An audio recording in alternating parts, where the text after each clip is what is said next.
When life gets hard, and I mean really, truly hard, where do you even start to look for strength? Today we're going to break down a really powerful framework for resilience.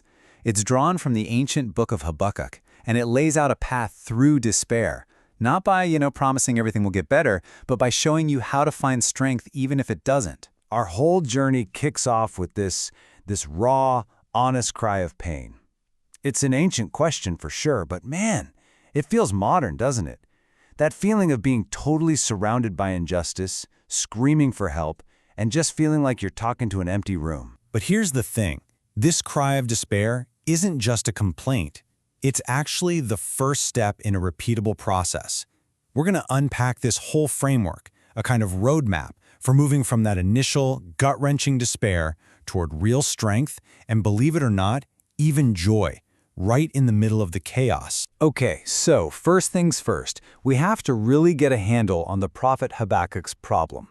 He is living through what the text calls evil times, and he is not holding back. He's taking his anguish, his confusion, his anger, and he's taking it straight to the top. Now, this framework makes a really important distinction right up front.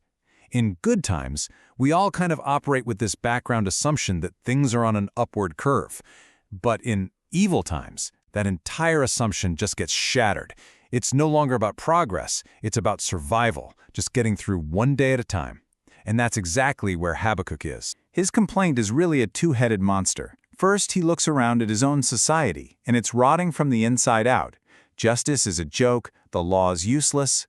But the second part is what really tortures him. He looks up to a God he believes is supposed to be good and just, and hears nothing, just silence. So Habakkuk basically screams into the void, "Why are you doing nothing?" And then God answers. And this, my friends, is the first huge plot twist in the story, because the answer he gets is absolutely not what he or anyone would have expected. God's response is frankly terrifying. He says his solution to the injustice is to bring in the Babylonians, a nation known for being even more violent, more ruthless, more wicked. For Habakkuk, this doesn't solve the problem at all. It's like trying to put out a fire with a flamethrower. It makes everything a million times worse. So how in the world are we supposed to make sense of that? Well, the framework gives us a key concept for this. It's called antinomy. It's basically an apparent contradiction. It's when two things seem to be completely at odds, but from a much, much higher viewpoint, they're both somehow true. It's like a 5-year-old telling his parents, "I refuse to eat these vegetables until you provide a peer-reviewed paper on their nutritional benefits." The demand itself is illogical, and demanding that an infinite God's plan has to make perfect logical sense to our finite minds, well, that's the same kind of category error. This is why the entire framework is built on trust, not on having all the answers. And that leads to this next crucial shift. The problem isn't just some evil them out there, the Babylonians or whoever our enemy of the day is. As Solzhenitsyn so powerfully put it, the line between good and evil runs down the middle of every single human heart, including ours. And once you realize that, it gets a lot harder to just point fingers. So if you can't understand what's happening, and you can't just blame some external bad guy, what do? What's the move? This brings us right to the practical, hands-on core of the framework, a disciplined, active response. The response is this 3-part discipline, and I want to be super clear. This is anything but passive. It's about wrestling faithfully, bringing your toughest questions. It's about waiting perspectively, getting a bigger, higher view. And it's about obeying actively, continuing to do the right thing no matter how you feel or what you see. And this verse right here just perfectly captures that idea of waiting with perspective. Habakkuk says he's going to go stand on the watchtower, on the ramparts. He's getting to a higher place, not just to sit there, but to actively look and listen for a new point of view. This all leads to the central practice of the framework, what the source calls unconditionally faithful wrestling. Think about that. It's having the guts to be completely, brutally honest with your frustrations and your doubts, just like Habakkuk was. But, and this is the key, doing it inside a relationship of trust. You argue, you question, you might even yell, but you don't walk away. And it's in these exact moments of trial, when there's nothing obvious in it for you, that your motives really get purified. You find out if your faith is just transactional, a a cosmic vending machine, or if it's a real relationship based on love and commitment to God for who He is, period. Okay, so now we get to the final and maybe the most radical part of this whole journey.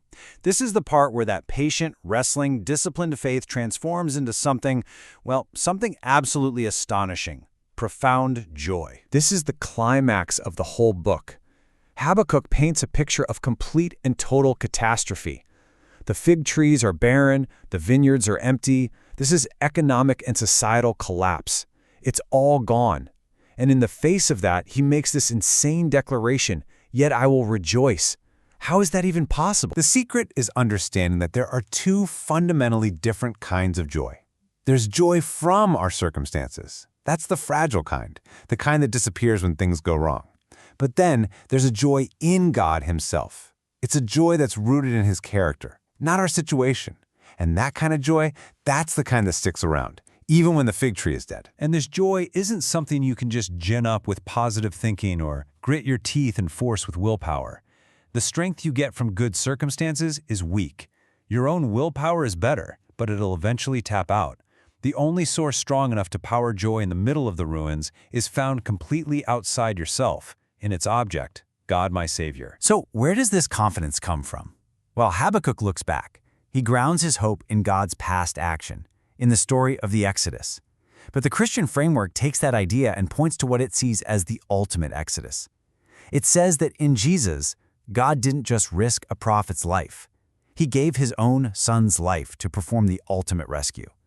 And that becomes the unshakable bedrock for joy. Which leaves us with this final, amazing picture from the text. This kind of faith makes your feet like the feet of a deer. It enables you to walk on the heights. Now think about that. It's a place of greater exposure, maybe even greater danger, but it's also a place of far greater safety, perspective, and strength. It's a level of character that can only be built in the hard places. So that's the framework. A journey that starts with an honest cry of pain, moves through a discipline of active wrestling faith, and lands in a place of unshakable joy. And it really just leaves us with this one big question to think about. If your joy, if your strength was no longer dependent on your circumstances, what would that make possible in your life?